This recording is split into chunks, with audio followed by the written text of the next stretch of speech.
Hey, everybody. Welcome to the Picks and Parlay Power Hour. I'm your host, Detroit Lenny. Power Hour. We're here Monday through Friday, 3 p.m. Eastern. Don't forget to hit the like button, subscribe, ring the bell for notifications so you never miss one of our live shows or any of our free pick videos that we put up a ton of. Also, sponsor, don't forget to check out our friends over at BetMGM. Their promo right now is if you use the link in the description of the video, click on it, take it right to your state-specific instructions. It'll give you up to $1,000 risk-free first bet when you sign up with them.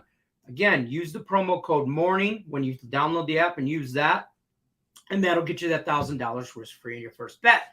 With me today to talk some stuff, here's what we're going to talk about today.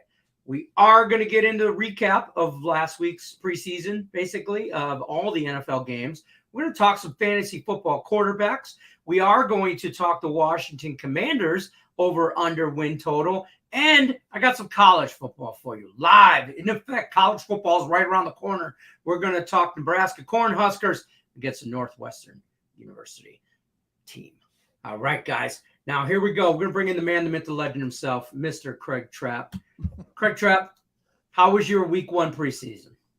Well, I mean, I don't want to jinx it, but I guess I should at least put it out there. 5-0 of my premium plays week one of the preseason. Well, preseason overall, that included the Hall of Fame game. So 5-0 so far, 4-0 in week two. So a very good week. I had some strong opinions and they come true, but week to week, you cannot, worry about what you did last week. You are only as good as your next winner in our business. Fair. So very excited. I laid up some what they call stacks. Some stacks for stacks college football in week one, which is just a few weeks away. But I'm excited. There's some interesting trends from week one.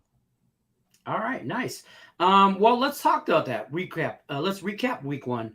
What did you like? What you did not like? I guess let me ask you that. What were you kind of shocked by? Maybe a little bit. I don't know if I was really blown away by anything, but well, I wouldn't say blown away, but as a bettor, as a handicapper. 13 of the 16 games went over last week, and the Hall of Fame game also. So 14-3 to the overs so far, which usually, for you guys that don't follow, usually preseason, big under trends. Big unders. More usually those numbers are flipped. So interesting, and we've seen it already with the week two lines out, that the lines have already been adjusted up because so many overs. And of course, anytime overs hit, not usually good for the sports book. So that was some interesting. I also thought several teams, I wasn't that surprised with, like the Cowboys, the Vikings, tons of penalties and turnovers. And that's, key, with the bad coaches ends up more penalties. And, it's why these teams don't end up very far in the playoffs. Yeah. Bad coaching, inexperienced players. And I mean, you get that in preseason. Obviously, a lot of the number ones aren't playing. So you kind of get those number two guys, three guys, maybe even 4 or 5 deeper into the roster. Those guys on the practice squad that you don't hear about often are now in game time situations. And that being said, sloppiness. Sloppiness equals bad coaching, though, in my opinion. And there's a handful of teams that you just know that they're on that list. Some expected things like your Lions. They didn't look so great. No, defense did not look. Listen, I was not surprised when the Lions competed. Their first offense, first drive, moved the ball very well with the number ones in there. They were able to run the ball, pass the ball, move the ball, mix up the offensive play calling, march down the field, score a touchdown. That is not the Lions' problem. The Lions' problem is they can't stop anybody from doing that on the other side. And their depth. Their depth's not great. That's not. Teams that aren't good, that depth is always an issue. And then in the preseason, this is when you really see it, because not only you get number twos out there, you do see in the regular season, you see number twos all the time. You're getting third, fourth, and even some guys that are not going to be with the team next week kind of thing. Right. Or they might be on 3 different teams before the regular season starts, landing on somebody's practice squad, because in case somebody gets hurt, then somebody needs somebody more, another team's more deep at that position. Somebody's not moving around. Speaking of injuries, Zach Wilson. I'm goes down right away, week one preseason. 2 to 8 weeks. They're saying he'll. I guess he flew to California to get his knee scoped. Hopefully, just MCL is what they're hoping for, and hopefully no ACL damage. And hopefully he'll be back for regular season game 1. I'm guessing not. Probably be week 2 or 3. But still, it looked a lot worse when he was limping off. I'm guessing every president, every owner, every head coach, GM is like, hey, listen, let's don't play our number 1 guys this week. We don't need to get no injured. more. So it's good. It's good for the NFL that we didn't see that, because I think we would have seen even less. Which we're not going to see a lot of starters this preseason, just not because. Even a little bit. I mean, it's just that's the new trend. I mean, Aaron Rodgers sets out the whole preseason usually, so I don't think we'll see it a lot. I do think there was some really interesting QB battles. I thought Baker Mayfield looked really good for Carolina. I think he's probably going to win that battle. So as much as I thought that one might linger on, I think that one's somewhat secure unless Darnold just absolutely goes off. I also think the Steelers look like they have the real deal. Kenny Pickett looked really good. Kenny Pickett. Trubisky looked great as well. Rudolph didn't look bad. So, I mean, they have 3 good QBs. Maybe we see the Steelers go with Trubisky, and maybe Rudolph gets traded because, guys go down like like we've seen already, and he ends up being a backup somewhere else, because obviously I don't think Kenny Pickett's going to be on the sidelines for long the way he looked. He looked poised. He looked in control. He looked calm. The game, a lot of times with these guys, the new guys preseason especially, or rookies, you think that they get in the game and it's all the nerves, that the game's a little bit too big or too faster for him, too much going on. And he did not look like that. He looked like a veteran. He looked like he knew what he wanted to do. He did it. And I want to see him this week get some number 1 snaps. Not just saying he's going to be the number 1, but I want to see him with the number 1s playing against a lot of 1s and 2s on the other defense. Because, granted, he's playing with 2s and 3s. He's playing against 2s and 3s too. So, let's see. I'm guessing we'll see that. Also, I mean, there were some teams that I think, Trey Lance didn't look great, but he didn't look terrible. So if you're San Francisco, I don't think, at least you're not jumping like, oh my God, Jimmy G's going to get traded when Trey Lance isn't ready. I think Trey Lance is going to be serviceable, which with that great defense, good running game, solid. I think he just got to be a game manager. So that's pretty exciting. I'm guessing if you're a San Francisco fan, that hopefully he's ready to go. But there were some teams like Denver. I was interested to see what Denver did. Now, granted, they were playing a Cowboys team that didn't play anybody, and were killing themselves with turnovers, the most turnovers and penalties. But still, I liked what I saw with Denver. That team is now, with Russell Wilson there, has a spark. So I'm excited. But let's talk about this week's schedule and some interesting matchups, Lenny. I don't know if you've looked ahead, but there's some interesting matchups out there because, like we said, there's a lot of teams not playing their stars. But then there's teams like we just talked about Denver. Denver's at Buffalo. Buffalo looked pretty good last week. Now you see Denver going across, for on the road.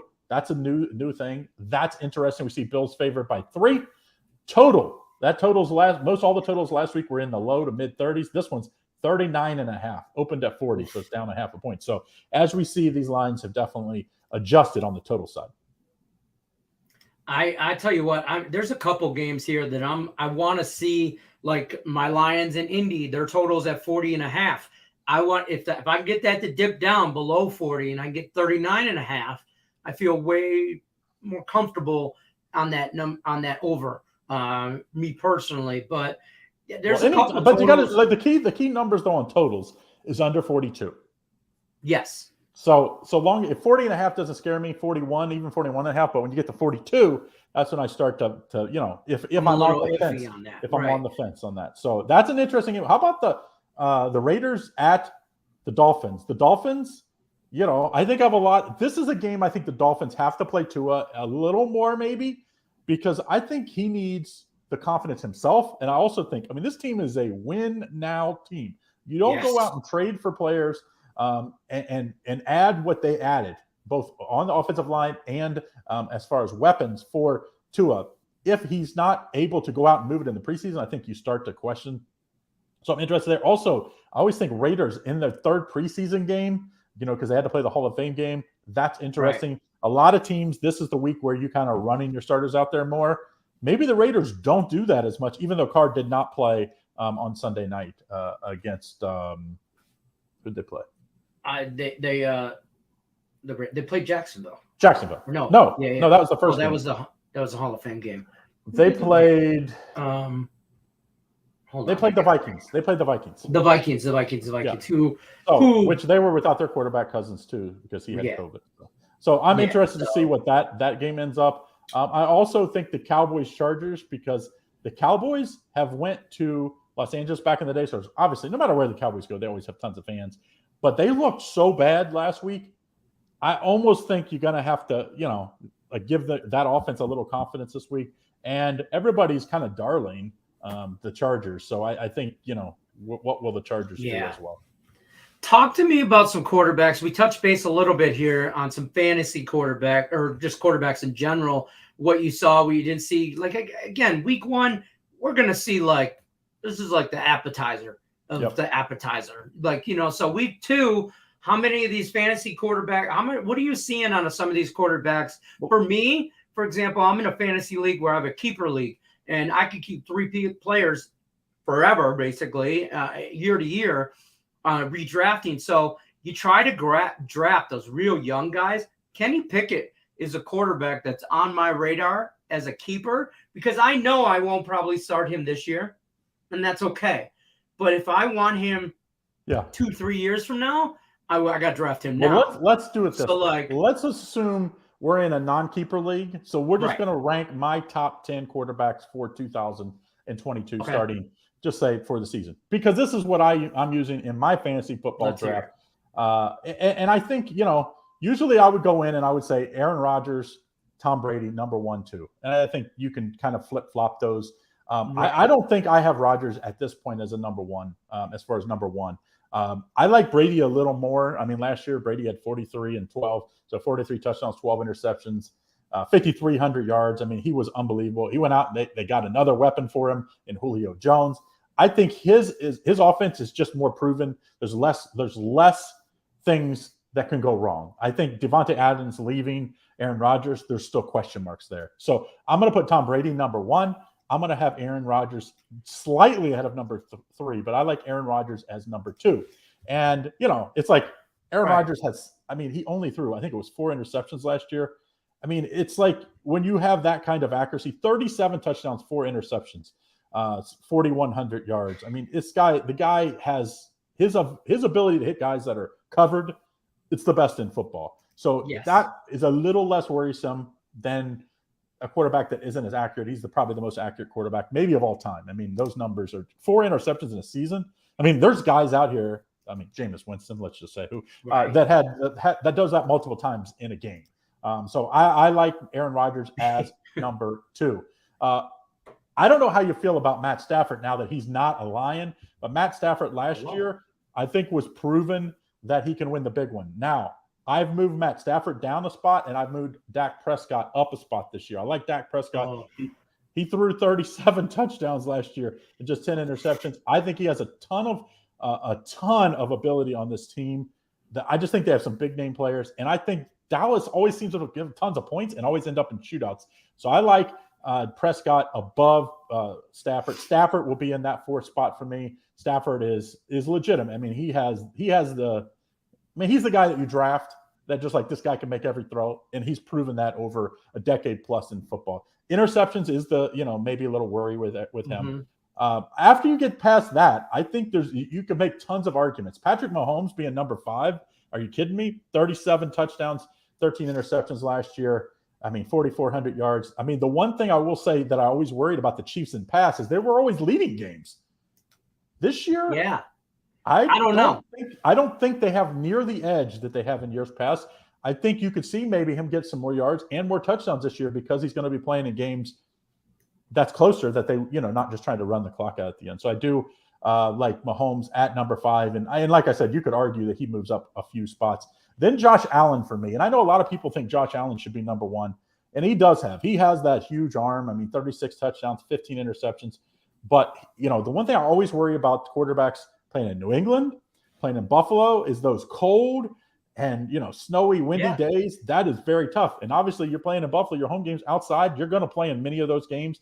And we saw a couple last year. I think one was on a Thursday night or Monday night where it was like, I think it was the Patriots game they played, and it was like you couldn't throw the ball because it was so much rain and weather. So that is the reason why. Not saying his ability isn't there, that he's not better as far as if I was just drafting a team, but as far as being able to put up numbers for fantasy football, I have him as number 6.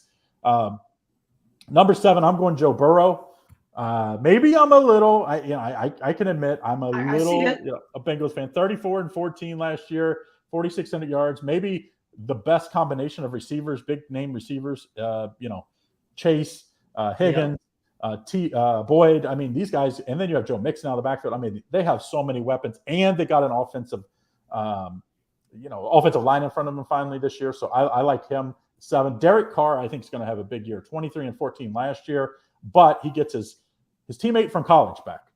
And, as much as we take Aaron Rodgers down a spot because, you go out and you lose your top weapon. When you go get a weapon like that, I think the Derek Carr is number 8 for me. And then 9 and 10, I like Russell Wilson. I've loved him his whole career. I think the change of scenery, he finally has an offensive line. They have some good weapons there. I think tough division. That's the worry, I guess, in that one. But sometimes if you're behind, that's not a terrible thing for fantasy football. You get some more, passing attempts. And then number 10, I'm really going out on a limb here. I think Ryan Tannehill is going to have a big year this year. 21-14. They drafted his replacement, maybe. Malik, maybe a little light and some fire under his behind there. And anytime Malik Wilson looked good. Malik Willis looked good, but you have a guy behind him that is going to rush, if healthy, for 15 to 2,000 yards. You're going to have to stack the box.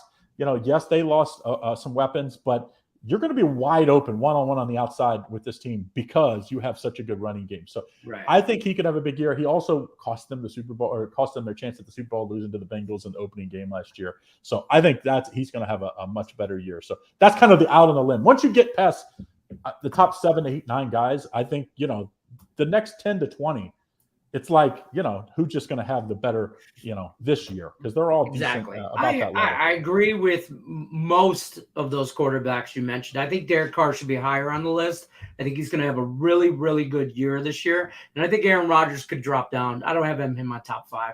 And maybe that's just because I hate the Packers. But I don't have him in my top 5. He's going to do Aaron Rodgers things, but he loses a big threat. He loses his big guy out there. And Adams I think he's a big loss.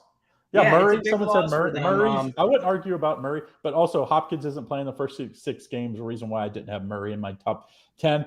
There's, like I said, once you get past the top 7, 8, 9, 10 guys, the next 10 are there's a lot. We've seen guys have huge years. All these guys. Matt Ryan, has had those type of years. Jared Goff, like Baker Mayfield, if you said he had a big year, I wouldn't, he's definitely going to be ready to prove that he's we could see, quarterback.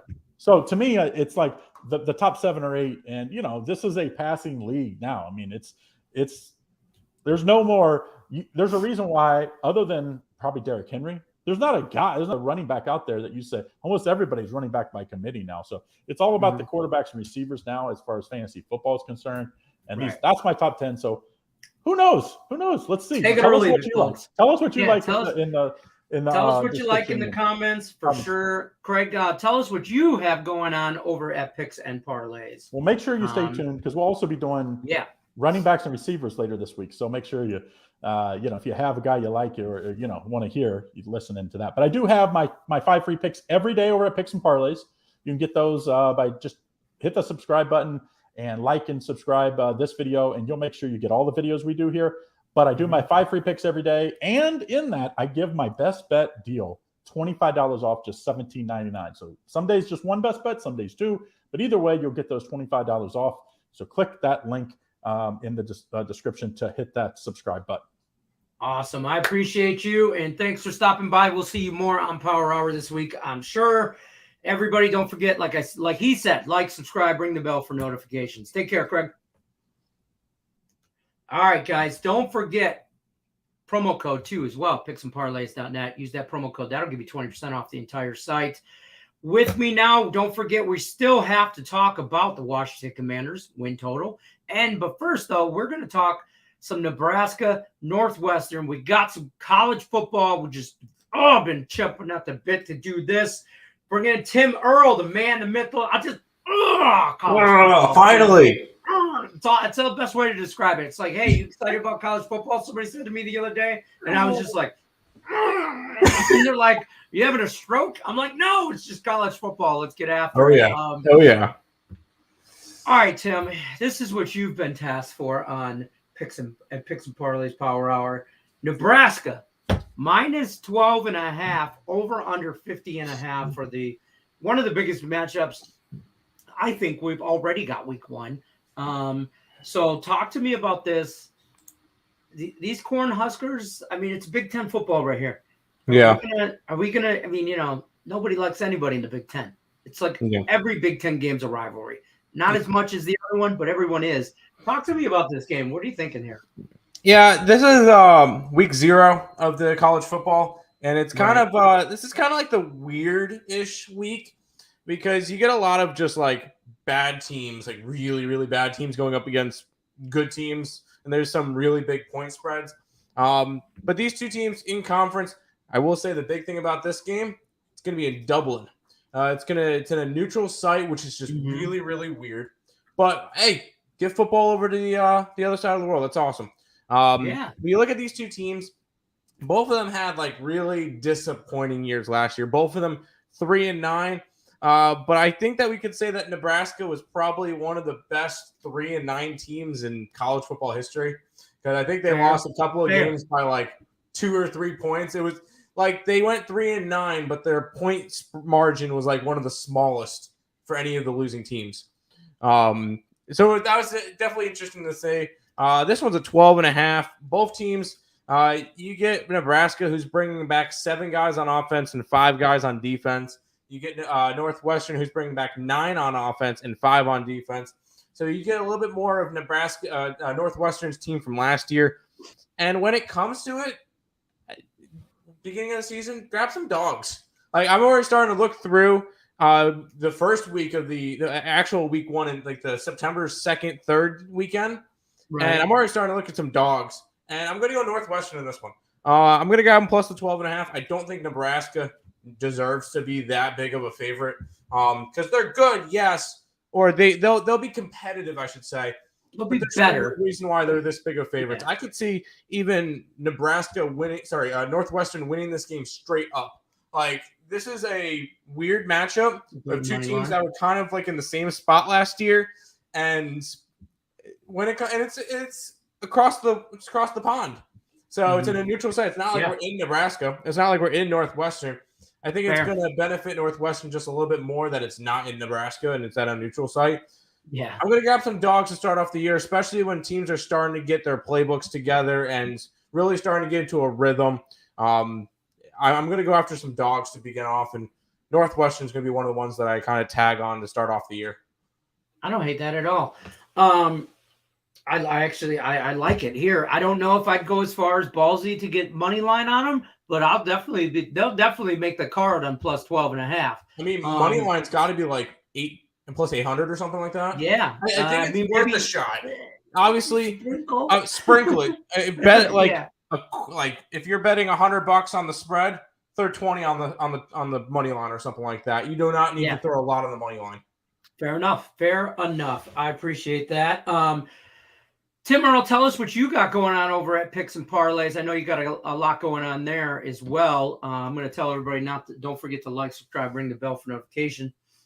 One thing I didn't tell them, and I'm going to tell them right now, is to bet MGM. Sportsbook promo up to $1,000 risk-free on your first bet. Use that promo code MORNING when you sign up with BetMGM. That'll get you the $1,000 risk-free on your first bet. But Tim, tell them what you got going on over there. Bunch of baseball, which you know us, lots of dogs and plus money over there. WNBA is going into their postseason starting Wednesday, so that's going to be fun to watch. We got CFL still rolling.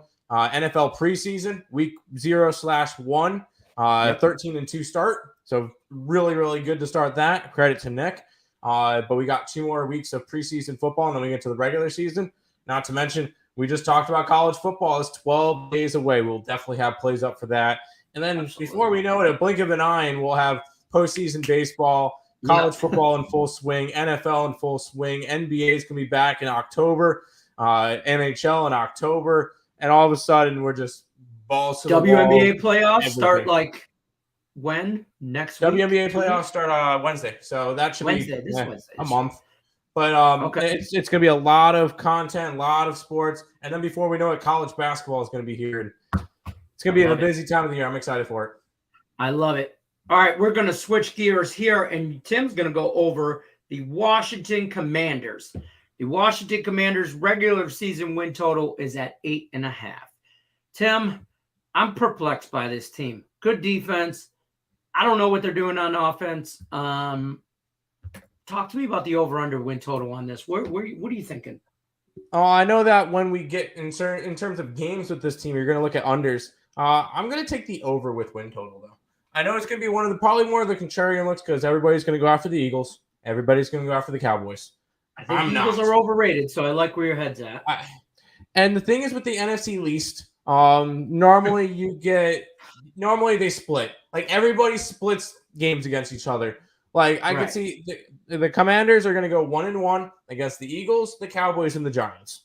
So that's 3 wins right there. When I look at, that's what I kind of see. Commanders start off with the Jaguars. That should be a win. That should at home against Jaguars. That should be a win. At your Lions, that one's a toss-up, and it's a loss. Well, we'll see when we get down there, but I could see them winning that game. And then I mentioned the other two. Titans, I think the Titans are overrated, but I think Titans probably win in Washington. They get the Bears. They should beat the Bears. They get the Packers. Packers is probably not going to be a good game for them. Colts, not going to be a good game for them. Vikings at Washington, I could see it. That one should be a close one. Once again, I said they split against the entire division. Right. Texans, they should be able to beat the Texans. Falcons, they should be able to beat the Falcons. And then I think they could beat the Browns later on in the year as well. All I'm asking is for them to go over 500. And honestly, if they go 9-8, they could very well win this division. I feel like this division is just going to be that bad again. I agree. Last year we saw what the Cowboys won it. They were 12-5. 12-5. That was kind of like a weird year. A little flash. Normally you don't see that many wins from a NFC East team. This year, I think they beat up on each other. I can even see the Commanders taking both games against the Giants. I could see this team going 9-8, and I think that's about their peak. But I think that's what we're going to do.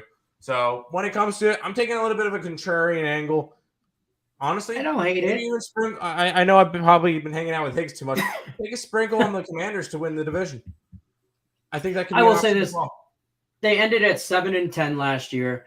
Asking them to go 9-8, I think, is very doable for them. And I think I'll be honest with you, I think they fall right there at that 8-9 win. So this is a tough. Well, and then the way I look at it is, and I know probably people might not think it. Carson Wentz is the upgrade over Heineke, 100%. And I think that Carson Wentz could account for 2 wins. So, especially in division games. And that's why I think they'll have a good shot against like the Eagles.